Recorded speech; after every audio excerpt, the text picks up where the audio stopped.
All right, we have another one from Olto-8. This one is the Roto. This one here is inspired by the casino roulette wheel. My wife actually refers to this as the fidget spinner watch. Yes, as you can see here. I guess once you see that, you can't unsee it. But this is the Wandering Hour. And you're probably asking, well, how do you tell the time? Well, I'm going to show you very simply how to tell the time. As we see, we've got numbers on these rotating discs here, and as you can see, that right there would be 9 o'clock, 9:30, and as soon as that gets past the 60 point, we go to the next one, 10 o'clock, 10:10, 10:20, and so on. It's very, very mesmerizing to even see these move around. And the way it works, as you could see, there's this little, look at that. Okay, it's like a little,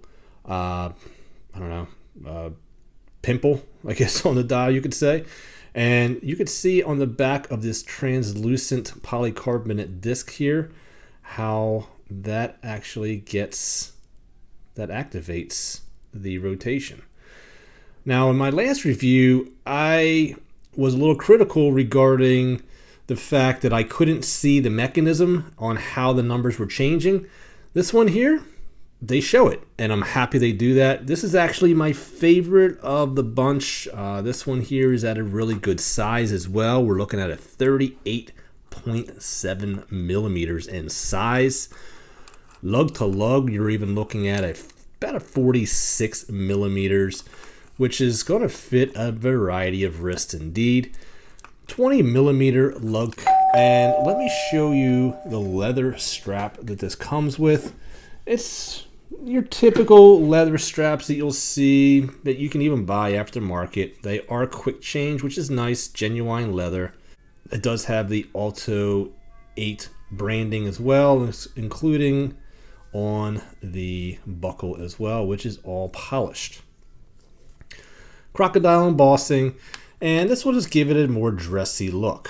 Now for me, I'm not a big leather fan to begin with, so very simple to just switch it out. 20 millimeter lugs are a very standard size and something you probably have in your collection.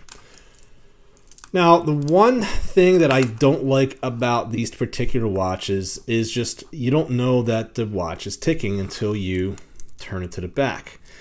Now I know right away I'm going to say, the other Olto-8s, they actually did a decorated rotor. Not sure why they didn't do it here, because it is a nice movement. It is indeed the Miyota 9039.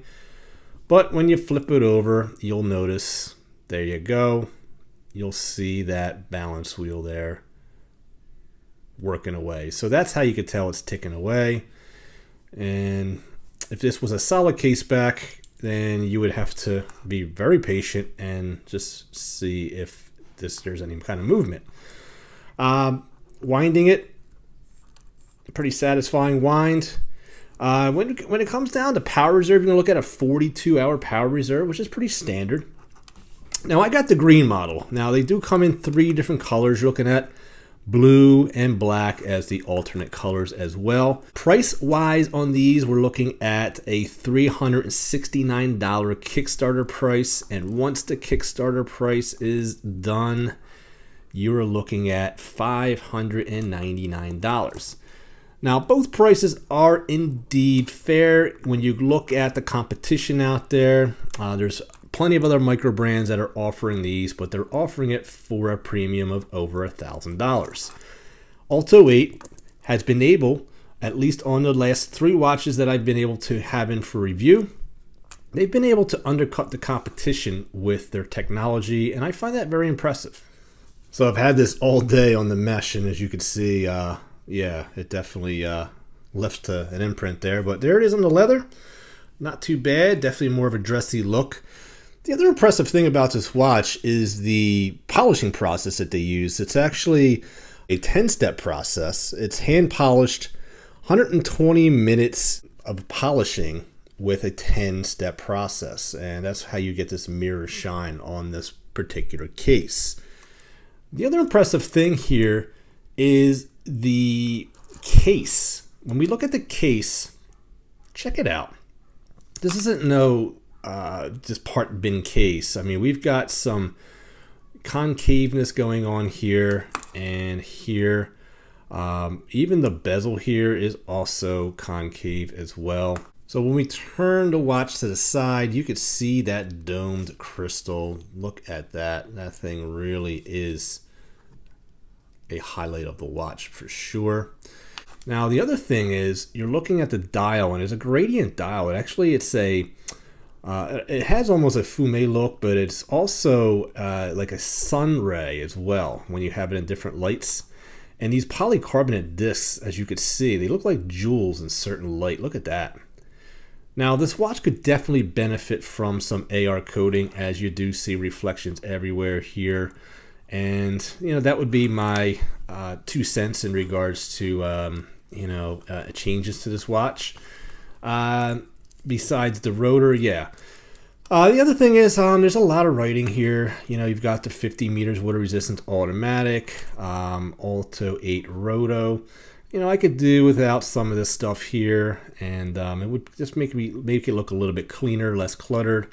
But again, just very nitpicky and just very small things there. We do get the sign crown there. For the first time, I actually heard the term Japanese superluminova. Now, obviously, it's not Swiss superluminova, and I'll show you guys a lume shot here. The lume is not that great at all, but again, not really expected. Now, we are getting sapphire on the top, but we're not getting it on the back end. Not a big deal. You expect the sapphire to be on the top. That will give you your scratch resistance. Now, the accuracy of this, I'm going to show you here on the time graph. And yeah, you guys decide for yourself. What do you guys think? I'd love to hear your thoughts down below. And as always, that's my 2 cents. You can keep the change, and I'll see you guys next time on Average Joe Watch Reviews. God bless, my friends.